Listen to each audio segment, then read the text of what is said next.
নমস্কার। দীর্ঘদিন পর আজকে আবার অনুষ্ঠানে এলাম। বেশ কিছু অসুবিধাজনিত বা কর্মব্যস্ততার কারণে হয়ে ওঠেনি। তো বেশ কিছুদিন থেকে কিছু মানুষ আসছেন, তাদের বিভিন্ন রকমের সমস্যা, বিভিন্ন রকমের বিষয় নিয়ে আলোচনা করছেন। কিছু ক্ষেত্রে দেখা যাচ্ছে মানুষজনের এমন একটা বিষয় মাথাচাড়া দিয়ে উঠেছে, সেটা হচ্ছে যে ভাগ্যের বিড়ম্বনার থেকেও বেশি হচ্ছে নেতিবাচক চিন্তা ভাবনা। মানুষ এখন ভাগ্যের বিড়ম্বনাতে যতটা ভুগছে তার থেকে বেশি পরিমাণে নেতিবাচক চিন্তা ভাবনা করছে। যদিও আমি বলবো এটা কোনো বিষয়ই নয়, কারণ কোনো মানুষেরই এমন নয় যে 100 ভাগই ভালো, বা কোনো মানুষেরই এমন নয় যে 100 ভাগই খারাপ। সব মানুষেরই জীবনে কিছু পজিটিভ, কিছু নেগেটিভ ডেস্টিনিকে নিয়ে মানুষকে জীবন অতিবাহিত করতে হয়। এবার কিছু মানুষ, বেশিরভাগই দেখছি যে হয়তো একটা ফেজ, একটা হয়তো সাড়ে ফেজে গিয়ে কিছু প্রবলেম ফেস করছে, তখন হয়তো অনেক রকমের নেগেটিভ ইস্যু তৈরি হচ্ছে, অনেক কিছু নেগেটিভ থিঙ্কিং তৈরি হচ্ছে, অনেক কিছু নেগেটিভ ডিসিশন নিয়ে ফেলছে, বা অনেক কিছু দশাজনিত কারণে অনেক নেগেটিভ কিছু চিন্তা ভাবনা থেকে ভুলভাল ডিসিশন।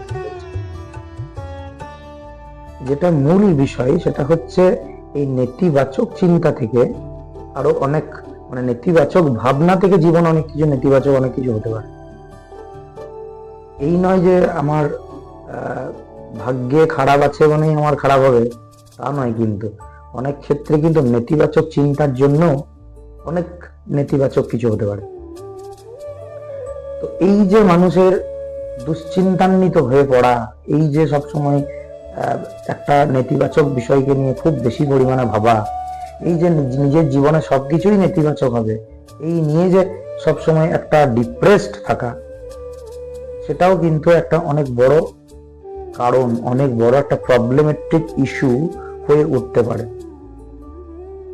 প্রথমে জানতে হবে যে আমি যে এখন প্রবলেমটা ফেস করছি, এই প্রবলেমটা কত দিনের, এবং কখন আমি এই প্রবলেমটাকে ওভারকাম করতে পারবো, এবং কিভাবে ওভারকাম করতে পারবো, এবং এটার জন্য আদৌ কোনো প্রতিকারের প্রয়োজন কিনা, বা আদৌ সেটা কিভাবে ওভারকাম হবে, এই জায়গাগুলো আগে জানা দরকার। যদি দেখা যায় যে কোনোভাবেই আমার ওভারকাম হবে না বা হচ্ছে না, তখন আমি সেটাকে নেগেটিভলি নেবো। তার আগে আমি কেন নেগেটিভলি নেবো? যে কোনো প্রবলেমেরই সলিউশন আছে। এমন নয় কি যে আমি দুশ্চিন্তা করলে আমার সেখান থেকে কোনো পজিটিভ কিছু বেরিয়ে আসবে, নাও আসতে পারে, আসবে না। তো এই যে মানুষের এত দুশ্চিন্তান্বিত হয়ে পড়া, এই যে মানুষের এত নেতিবাচক চিন্তা ভাবনা করা, এই যে এত নেতিবাচক ভাবধারা, সেখান থেকে মানুষের এই যে নেতিবাচক সিদ্ধান্ত, তার শিকার হচ্ছেন মানুষ। এইসব থেকে বেরিয়ে এসে ইতিবাচক চিন্তা করতে হবে। নেতিবাচক যখনই আসবে, কারণ আমাদের একটা কথা আছে, চক্রবৎ পরিবর্তনতে সুখানি দুঃখানি, চক্রের মতো চক্রাকারে আমাদের সুখ এবং দুঃখ পরিবর্তিত হচ্ছে। তো আমাদেরকে এটা ভাবতে হবে, আমি যখন এখন একটা খারাপ পজিশনে আছি, নিশ্চয়ই পজিটিভ কিছু পজিশন আমার জীবনে আসতে চলেছে। সেটা আসার সেটাকে নেওয়ার জন্য, সেটাকে ক্যাচ করার জন্য আমাকে একজন ভালো কোনো অ্যাস্ট্রোলজারের সাথে কথা বলতে হবে, যার কোনো গাইডলাইনে, যার কোনো রেমিডিয়াল মেজারমেন্টের মাধ্যম দিয়ে আমি সেই পজিটিভ ডেস্টিনিটাকে আমি অ্যাচিভ করতে পারবো, তার মতো সেই জায়গাটা তৈরি করতে পারবো। এই জায়গাটাকে প্রথমে প্রায়োরিটি দিতে হবে।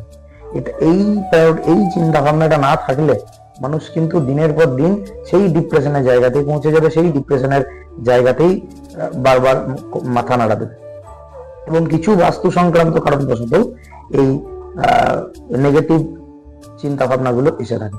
এই বাস্তু সংক্রান্ত কিছু রেমিডিয়াল ব্যাপার আমরা দিয়ে থাকি বা করে থাকি।